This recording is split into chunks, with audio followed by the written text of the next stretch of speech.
Salut tout le monde! Ces dernières semaines, mes vidéos ont plutôt tourné sur du divertissement, mais trêve de plaisanterie, j'ai envie de parler d'un sujet plus sérieux aujourd'hui. Je veux parler de l'impact que peut avoir le Covid-19 sur la santé mentale des personnes qui ont une phobie sociale. Donc pour ça, comme d'habitude, je vais parler de ma propre expérience, en espérant que ça vous serve, que ça vous fasse réfléchir, que vous reconnaîtrez peut-être si vous aussi vous êtes touché, pour vous sentir moins seul.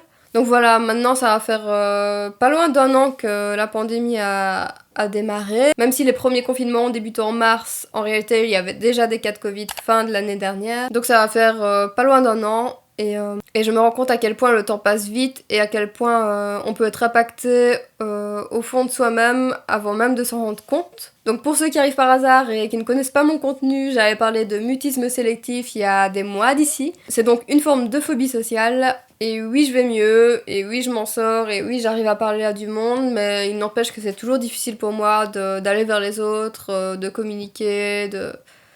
En fait, il y a encore beaucoup de difficultés derrière tout ça. Et le fait de faire du théâtre, le fait de m'exposer à des groupes, à du monde, m'aidait énormément. Et là, avec le Covid, on ne peut plus voir grand monde, et je sens que c'est néfaste pour moi, et je pense que c'est néfaste pour énormément de monde, que toutes les personnes touchées par la phobie sociale ne sont pas aidées du tout. Et voilà, donc moi je me suis rendu compte que le théâtre me faisait du bien, etc. Et là ça va faire 1 an que j'en ai pas fait, que j'ai pas pratiqué de théâtre. Et qu'on m'a proposé des opportunités que je n'ai pas pu saisir pour diverses raisons. Mais l'une des raisons, c'est vraiment le Covid et le fait que j'ai très peur de l'attraper et de le donner à d'autres personnes. Et du coup, j'ai repoussé des propositions qu'on m'avait faites. J'ai réfléchi, est-ce que je dis oui, est-ce que je dis non. Et je passe tellement de temps à y réfléchir qu'au final, c'est clair, c'est juste que... C'est clair dans ma tête, c'est juste que je vais pas réussir à y aller avec le Covid en ayant peur. Et de toute façon, un coup on peut y aller, un coup on peut pas parce qu'on est reconfiné ou parce qu'on peut voir moins de monde. C'est très compliqué en ce moment de se lancer dans ce genre de projet. Et je pense que c'est pas bon pour les gens qui ont une phobie sociale de ne plus se confronter à voir du monde. Parce que j'ai l'impression que ça aide de s'exercer. C'est comme si c'était un exercice permanent qu'il fallait répéter et répéter et répéter pour que ça devienne plus naturel. Et le fait de ne plus voir de monde, on ne s'exerce plus et on se renferme et c'est beaucoup plus difficile. Et en parlant du théâtre, j'ai aussi voulu aller voir une pièce d'une personne que je connais, que j'aime beaucoup et que j'ai envie de soutenir. Et j'avais vraiment très envie de voir cette pièce. Et finalement, j'ai laissé tomber encore par cette crainte du Covid. Et voilà, ça fait une opportunité plus une autre que je mets de côté à cause de tout ça. Et du coup, forcément, ça renferme, ça empêche de voir du monde. Évidemment, je suis pas complètement exclue et je vois quelques proches, quelques personnes très très proches. Mais voilà, c'est vraiment pas beaucoup de monde. Très très peu de monde, je vois que 2 personnes à vrai dire. Et c'est trop peu en fait pour lutter contre la phobie sociale. Et j'ai toujours été oppressée par des choses telles qu'aller faire les courses au magasin. Ça m'a toujours beaucoup angoissée, mais c'était pas quelque chose d'insurmontable et ça l'est toujours pas, c'est pas insurmontable. Mais je me rends compte qu'avec le Covid, j'ai encore plus peur qu'avant. En fait, les gens me pressent tellement.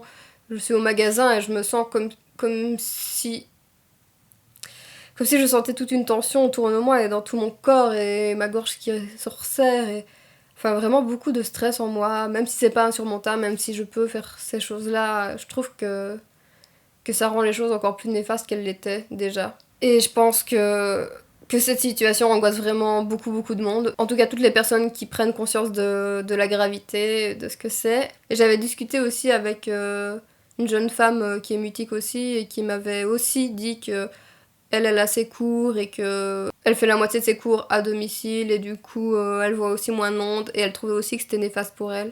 Elle avait quand même la moitié de ses cours où elle voyait du monde, mais comme tout le monde est séparé les uns des autres, qu'on peut plus se mélanger autant qu'on le faisait, qu'on peut plus se rapprocher des gens. Elle m'avait dit aussi que c'était compliqué pour elle et du coup je pense vraiment que ça touche énormément de gens. Et il y a même il y a quelques semaines, 1 mois, je sais plus exactement, j'avais songé à peut-être reprendre une formation en audiovisuel ou quelque chose qui touche à la vidéo en tout cas. Parce que j'ai envie de me perfectionner plus dans ce domaine et que j'aime vraiment faire ma chaîne YouTube. Et je me disais que ça pourrait peut-être m'aider à un peu sortir de tout ça. J'ai songé à reprendre une formation mais Mais en fait, c'est pas possible parce que j'aurais pu tenter le coup et au final, quand ils disent ah non, on peut plus, c'est à domicile, ou enfin, je trouve que c'est beaucoup trop compliqué et du coup, quoi qu'on fasse, c'est difficile de se retrouver dans des groupes parce que c'est trop dangereux.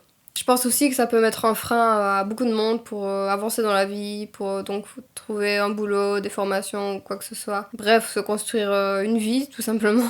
Que ça fait peur aussi pour l'avenir, peut-être pour les personnes qui ont envie de faire des enfants, de pas savoir ce que le monde sera demain. Enfin, on le sait jamais de toute façon, mais vu la situation, c'est encore pire et c'est encore plus flippant, je pense. Et je me demande même si ça va pas être néfaste pour les jeunes enfants d'aujourd'hui, à ce qu'on leur apprenne à garder de la distance ou à voir moins de monde, à faire moins de câlins, à faire, enfin, juste avoir moins de liens. Et je pense que ça peut être néfaste, c'est que les jeunes générations d'aujourd'hui pourraient être plus introverties encore. Je pense vraiment qu'on vit un tournant énorme dans notre vie et dans notre société et que ça va forcément bouleverser beaucoup de choses. En plus de bouleverser l'économie, les emplois de beaucoup, les choix de formation, ça bouleverse aussi intérieurement et comment on se comporte les uns avec les autres. Je me rends compte que je suis très stressée.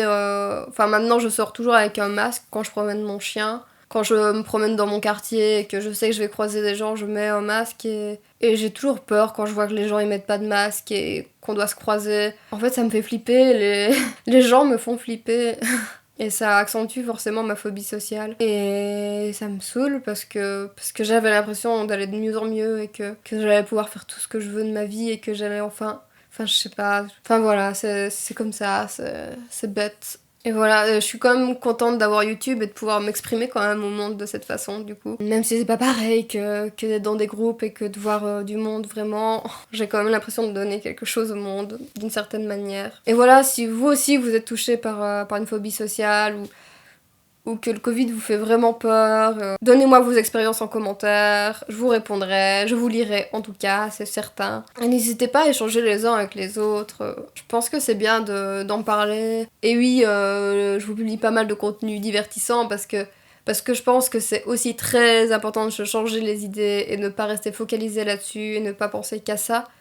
Mais c'est aussi bien d'en parler de temps en temps, voilà pourquoi je fais une vidéo sur ce sujet. Enfin voilà, j'espère vraiment qu'on va trouver une solution à ce problème, qu'on aura un vaccin, que le virus arrêtera de se répandre à ce point, que le monde pourra retourner à nouveau comme il tournait avant. Ce serait vraiment cool pour tout le monde, que ça dure le moins longtemps possible, parce que là, déjà presque un an, ça commence vraiment à devenir long.